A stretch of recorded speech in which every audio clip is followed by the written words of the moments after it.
Mesdames, Messieurs, je vous salue. Les élèves finalistes du secondaire ont fini ce jeudi 10 septembre 2020 les épreuves de l'examen d'État édition 2020. Ces derniers étaient dans la joie. On pouvait remarquer leur présence dans certains coins de la capitale. Sylvinda Saboué nous en parle. Après la fin des examens d'État, les finalistes, dans la joie, entourés de leurs amis, poussaient des cris de joie, un concert de sifflets, telle est l'ambiance qui a régné dans quelques coins de la ville-province de Kinshasa. Les finalistes, des têtes poudrées, scandaient des chants de joie pour manifester leur joie. Pour moi d'abord, c'est quelque chose à féliciter. Écoutez. Dans ma famille, il n'y a personne qui n'a jamais fait ça. Alors je suis la première personne à faire cette expérience. Je suis la première personne à faire cette expérience. D'abord, je dis merci à Dieu. Puisqu'il y a des gens qui ont commencé avec moi, ils n'ont pas fini. Je suis l'espoir de ma famille. Je sais bien que la Bible dit, c'est que Dieu a commencé, il amènera toujours à la perfection. Avec moi, c'est une nouvelle génération qui commence. Les élèves rencontrés donnaient plutôt une impression positive de l'ensemble de ce test durant les 4 jours passés. Pour les uns, la surveillance était rigoureuse, mais nous avons bien passé notre examen, a indiqué un finaliste. Je tiens à remercier tout le monde, vu que pendant ces 4 jours de grève, Dieu a vraiment fait de grandes choses. Malgré tout, c'était pas difficile ni facile, mais c'était un peu compliqué. Donc aujourd'hui, c'est le dernier jour. Ça s'est bien passé, donc je crois vraiment que nous tous, nous allons réussir. Après les épreuves, certains finalistes indiquent que le mieux serait de rentrer à la maison. Restons toujours dans ce chapitre pour vous dire que la fin de l'année scolaire 2019-2020 pour les classes montantes, les LPST, a eu lieu ce jeudi 10 septembre 2020 sur toute l'étendue de la capitale. Les élèves sont cotés en fonction de 2 premiers trimestres et la reprise de cours est fixée pour le 5 octobre prochain. Sylvinda Saboué, encore une fois de plus. Une clôture de l'année scolaire timide. Pas de fête dans des écoles. Juste un parent ou encore un élève qui passe pour retirer son bulletin. C'est cette remise de bulletin en cette date de 10 septembre 2020 qui sanctionne la clôture de l'année scolaire 2019-2020. Ces élèves sont cotés en fonction de la moyenne de premier trimestre. Aujourd'hui, ils seront là pour savoir ce qui se passe. Ce qui se passe, c'est quoi? Ce qui se passe, c'est la proclamation. Nous avons essayé de travailler avec les enseignants pour donner la moyenne aux élèves. Ceux qui ont travaillé au premier et au deuxième trimestre sont ceux-là qui vont passer des classes, qui vont monter des classes. Mais ceux qui n'ont pas pu, on ne voit pas quel miracle faut-il opérer pour eux. Ici est dénoté que le ministre de l'EPST et l'intersyndicale des enseignants ont levé l'option pour que la rentrée scolaire 2020-2021 soit fixée le 5 octobre 2020. Selon les propositions du gouvernement, les ministres avec les syndicats, je crois que la proposition a été faite au moins au 5 octobre. Nous attendons la confirmation de cette date de la reprise. Si cela s'est confirmé, je suis d'accord. Je suis d'accord puisque ce n'est pas brusquement qu'on doit reprendre le cours. On ne peut pas aussi avancer encore la date puisque la date du 5 octobre est suffisamment vraiment favorable pour les parents. Changeons de chapitre pour vous dire que le comité exécutif national du mouvement de libération du Congo s'est réuni en session extraordinaire dans le but de réfléchir sur des questions importantes qui accablent la vie de la nation. Cette réunion a été présidée par la secrétaire générale du mouvement de libération du Congo, Eve Bazaïba Massoudi. Des options ont été levées à l'issue de celle-ci. Jean Pinjonji Véambata. La question relative à la réforme électorale a été la plus débattue et le mouvement de libération du Congo a levé d'importantes options. Le scrutin présidentiel devra retrouver les deux tours pour plus de crédibilité et de légitimité. La réforme devra clairement énoncer en des termes non équivoques les statuts d'inéligibilité temporaire et définitive. Cette réunion est tenue dans une circonstance particulière parce que vous savez que actuellement les débats qui enflent au niveau de la classe politique et les débats sur les questions électorales. Le MLC devrait avoir une ligne claire sur les propositions de réforme à donner et sa contribution au niveau de la République. Et cette contribution ira dans le sens de consolider la cohésion nationale et l'unité nationale. C'est pourquoi, en tant que parti politique, l'organe supérieur, l'organe de gestion du parti se réunit pour lever les grandes options sur les réformes électorales, également sur la situation de l'insécurité à l'Est. Aussi, dans le cadre de l'insécurité à l'Est, le comité exécutif national a relevé quelques points en termes de contribution qu'il apportera au niveau de réforme de la défense. Ensuite, le comité exécutif s'est penché également sur le social de notre peuple. Le MLC entend également défendre la parité des gestions de bureau de la CENI qui devra bénéficier d'une expertise irréprochable en droit électoral. Toutes ces options vont être rendues publiques dans les tout prochains jours par des canaux officiels du MLC.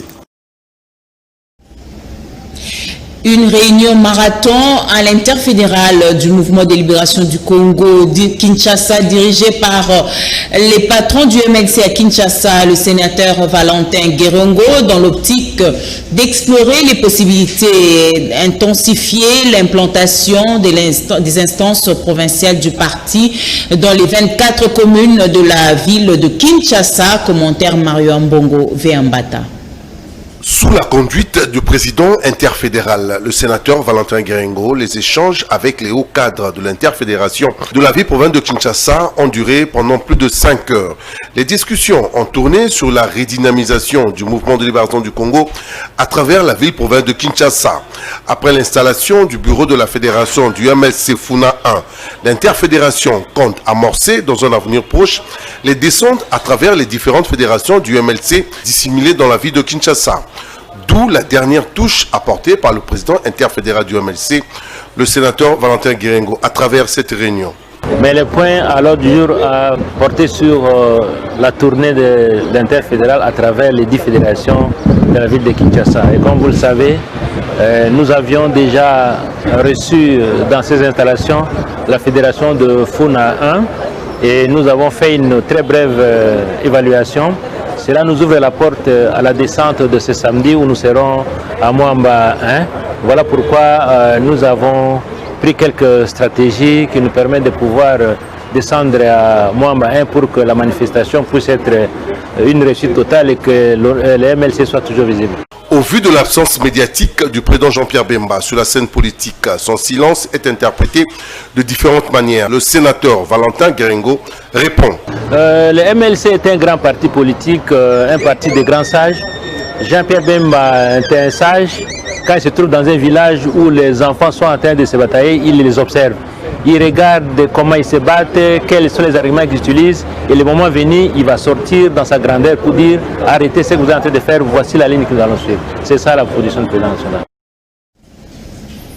Publication à grande échelle dans les prochaines heures des nominations des comités fédéraux ainsi que des commissions électorales permanentes fédérales au sein de l'UDPS sur toute l'étendue du territoire de la République démocratique du Congo par le président AI de l'UDPS Tshisekedi, honorable député national Jean-Marc Abound. Des précisions dans nos prochaines éditions. En mission de contrôle à la DGDA, les députés nationaux membres de l'ECOFIN révèlent de nombreux abus quant à l'octroi des exonérations douanières. Ils ont échangé à ce sujet avec le Premier ministre Sylvestre Ilunkamba. Des solutions des répartitions doivent être préconisées dans le but de redresser cette pente qui dérange énormément l'accroissement des recettes publiques. Commentaire, Champin Jonji. La commission ECOFIN de l'Assemblée nationale a exposé au Premier ministre des problèmes structurels à résoudre avec diligence et célérité, notamment celui lié aux exonérations à la DGDA ex-OFIDA, pas toujours adapté au contexte économique de la RDC. De par ces contrôles à la direction des douanes, les membres de l'ECOFIN sont inquiets quant à l'accroissement de recettes publiques. Des solutions urgentes sont à envisager. Nous avons fait un certain nombre de constats. Après, bien sûr, la lecture des documents, après l'échange avec les responsables de l'administration douanière et même le ministre des Finances, nous avons pensé qu'à mi-parcours, il était normal que nous voyions le Premier ministre pour lui faire part d'un certain nombre de constats, de préoccupations que nous avons soulevées. Il est vrai que la première de notre rapport est réservée au bureau de l'Assemblée nationale, mais le Premier ministre en tant que chef de gouvernement, nous devions nécessairement avoir son implication dans la suite de ce processus. Les abus constatés dans l'octroi des exonérations seront reparés et Constantin Benguele et sa délégation sont d'ores et déjà rassurés quant à l'implication du Premier ministre à cette question délicate. Le Premier ministre a été très attentif. En fait, ce sont des problèmes récurrents, c'est un constat, c'est des préoccupations que lui-même connaît déjà. Non seulement en tant que Premier ministre, mais en tant que professeur d'université, économiste, de surcroît. Donc c'est des problèmes qu'il connaît et il nous a félicités. Elle est parmi les femmes cotées au top 10 du gouvernement Ilunkamba. Béatrice Lomé-Atilité a été félicitée par les membres de son cabinet et la rédaction de la RTGA lui a décerné un diplôme de mérite. C'était dans son cabinet de travail à Gombe. Suivant. Hissée au top des 10 ministres femmes qui font rayonner le gouvernement Ilunkamba, Béatrice Lomé-Atilité, ministre d'État, ministre en charge du genre, famille et enfants, a été félicitée par les membres de son cabinet. Au nom du personnel, le conseiller en charge de l'administration a encouragé la ministre d'État dans sa mission. Nous sommes honorés et nous sommes venus vivement vous présenter nos sincères et vives félicitations. La patronne du genre, qui appelait ses collaborateurs à plus d'ardeur, les a invités à poursuivre sur cette lancée tout en leur dédiant ce mérite dû à leur implication. Ce matin plein de signification et moi je veux dire que cette place-là ou même cette considération est le fruit de votre travail. Amen. Je vous ai dit quand on s'est retrouvés que ce n'était pas un hasard. Dieu avait voulu que vous soyez à mes côtés pour que nous puissions servir la République. Et je vous ai toujours exhorté au travail bien fait. Et moi, quand je travaille, c'est vraiment avec beaucoup de dévouement, beaucoup d'abnégation, sans pour autant savoir qu'il y a des gens qui suivent. Et donc ça a été en même temps une surprise pour moi. Et ce matin, c'est avec beaucoup d'émotion, même si j'ai l'habitude de parler comme enseignant. Tracy Moussinsé, conseillère au ministère du Genre, a saisi cette opportunité pour remettre officiellement à la ministre d'État le brevet lui décerné par la radio-télé du groupe L'Avenir pour son oreille et œil disponible sur la question des femmes et des médias. Et à l'UNPC, les présidents d'honneur et le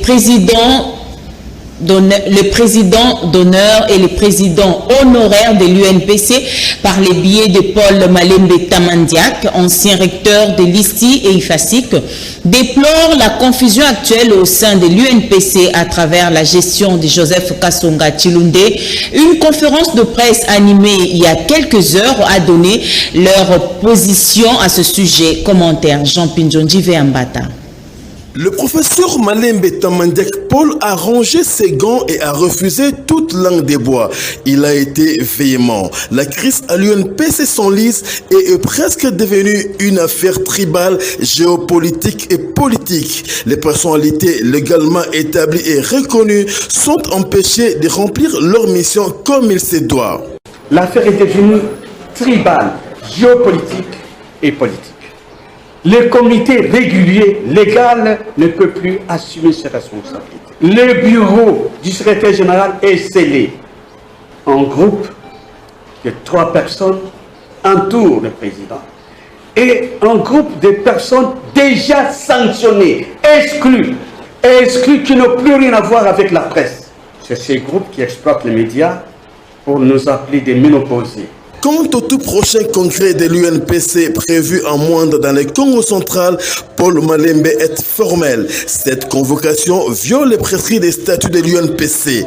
Les 3 mois requis avant toute convocation n'ont pas été respectés. Le congrès va se tenir à Moindre en violation de plusieurs articles. L'article 19. Article 20, article 29, article 32, article 33, article 64 et l'article 38 de la loi. Au terme de ces articles, le congrès est convoqué 3 mois avant sa tenue. Le tribunal des pairs déplore la déliquescence de l'UNPC sous Joseph Boukar Kassanga Chilunde, chose qui nécessite une profonde remise en question. Le président de la CDT et coordonnateur de l'intersyndicale nationale du Congo, Guy Coucou, a parlé de l'arrestation du directeur général de la société commerciale de postes et télécommunications, Patrice Oumba. Pour Guy Coucou, Patrick Oumba a été arrêté suite à sa mauvaise gestion à l'OCPT. Guy Coucou demande à la justice de faire son travail. Alain Oka nous en parle. L'intersyndicale nationale du Congo, par la voix de son coordonnateur Guy Coucou Guedila, se félicite de la mise aux arrêts du DG de l'ex-OCPT Patrick Oumba, qui s'est distingué selon Guy Coucou par une très mauvaise gestion au sein de cette entreprise publique.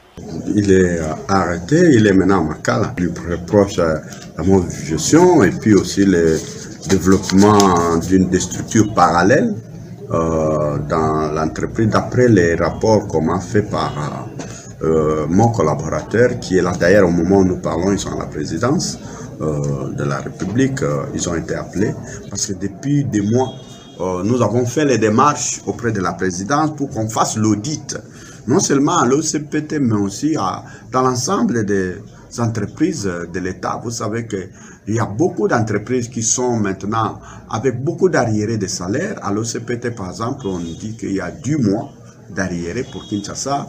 Il y a 16 pour certaines provinces, 26, 21 pour d'autres provinces. Donc, il y a des distorsions au niveau des provinces. Malheureusement, l'argent aussi est entré. Il a mis des structures parallèles. Ici à Kinshasa, il a recruté des consultants en lieu et place du personnel et des directeurs de l'entreprise. Il a mis une structure parallèle pour qu'il n'ait pas de traces au niveau de la gestion, au niveau de l'entreprise. Pour qu'il ne soit pas contrôlé. Pour qu'il ne soit pas contrôlé et que les agents ne voient pas comment l'argent entre. Il a appelé les consultants et ce sont ces consultants-là maintenant qui dirigent avec lui l'entreprise. Et donc, la situation maintenant, les conséquences sont catastrophiques. Oui, mais parce qu'on doit interpeller tout le monde, Alain. Guy Coucou Guedila demande à la justice de faire son travail et remonter la filière pour mettre la main sur tous ceux qui font partie du réseau. Le syndicat central congolaise du travail, CCT, dans une déclaration lue par sa secrétaire générale adjointe Janine Oukurum, dénonce la gestion de l'administration publique par le Premier ministre Sylvestre Ilunga Ilunkamba, une gestion caractérisée par la discrimination et l'injustice en ce qui concerne la paye de la prime aux agents et fonctionnaires de l'État, et demande au Premier ministre de résoudre les problèmes. Reportage Alain Oka, Pichou Kizaza. Le syndicat central congolais du travail CCT interpelle le Premier ministre Sylvestre Ilunga Ilukamba de faire la politique de deux poids et deux mesures au sein de l'administration publique. La CCT demande au Premier ministre d'harmoniser et d'étendre la prime au niveau de tous les ministères. La centrale congolaise du travail, CCT en sigle, dénonce avec la dernière énergie la discrimination et l'injustice sociale au sein de l'administration publique par le gouvernement de la République dans l'octroi de la prime permanente pour fonction spéciale et spécifique entre les ministères générateurs et non générateurs de recettes qui est entretenu par le gouvernement et qui entraîne la baisse de l'octroi de la qualité de vie pour tous, matériel, moral et spirituel. L'inattention de son Excellence, Monsieur le Premier ministre, crée ainsi les désordres dans l'octroi des primes qui devraient assurer l'égalité pour tous les agents de l'État. La centrale congolaise du travail, CCT en sigle, est préoccupée par la discrimination évidente des poids, deux mesures au sein d'une même administration du fait que certains ministères bénéficient de plus de deux et d'autres n'en bénéficient pas en cette période de la reconstruction de la RD Congo.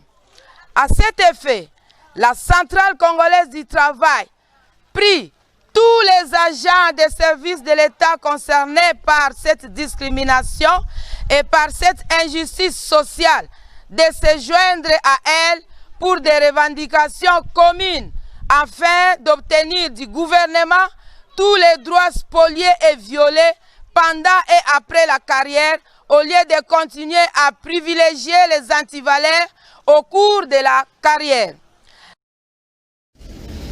Et les assises axées sur la formation de formateurs sur les leaderships et la bonne gouvernance se sont clôturées le mercredi dernier sur une note positive.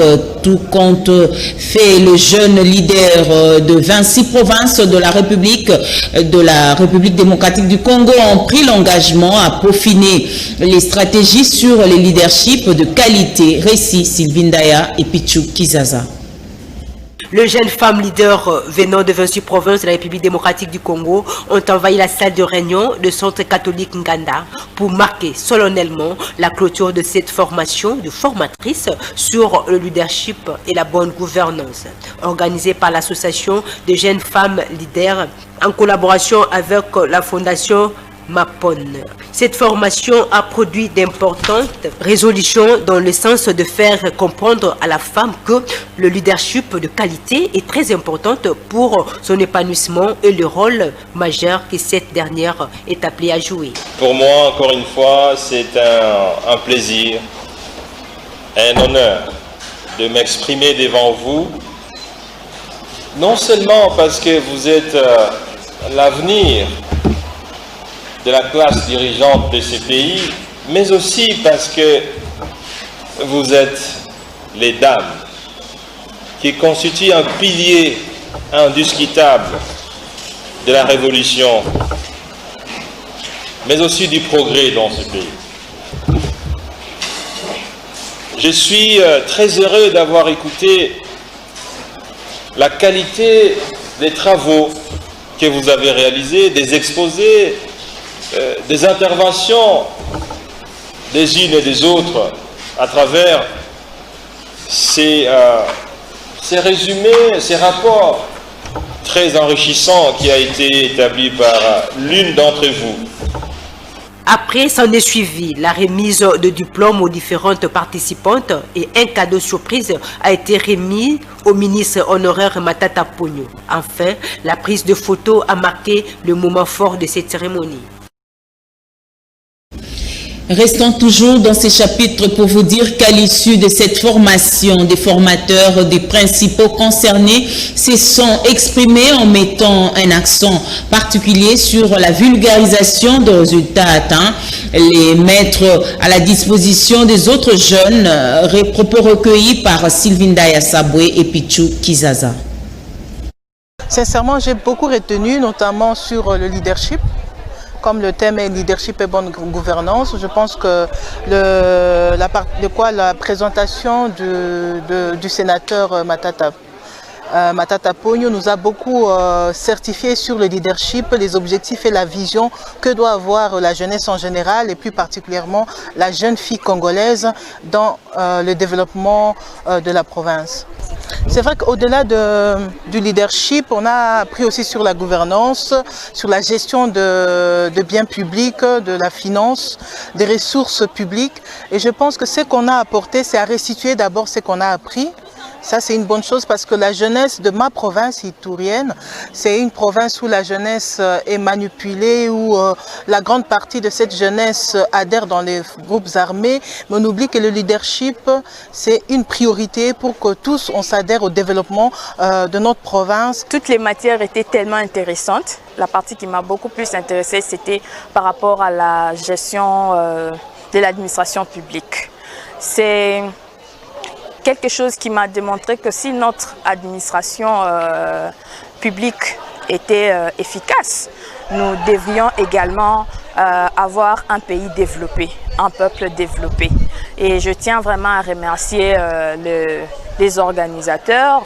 Bon, j'espère que ça serait une très bonne chose, ceux qui vont recevoir provenant de moi. J'aimerais que notre province puisse améliorer le devoir d'une femme et sa valeur. Surtout là, nous n'avons pas la paix, surtout aux violences. Eh bien, mesdames, messieurs, c'est par ici que nous bouclons ce journal. Merci de nous avoir suivis et nous vous rappelons que Canal Kiné désormais sur TNT Canal 70. Demain, Mario Mbongo sera avec vous. Merci et au revoir.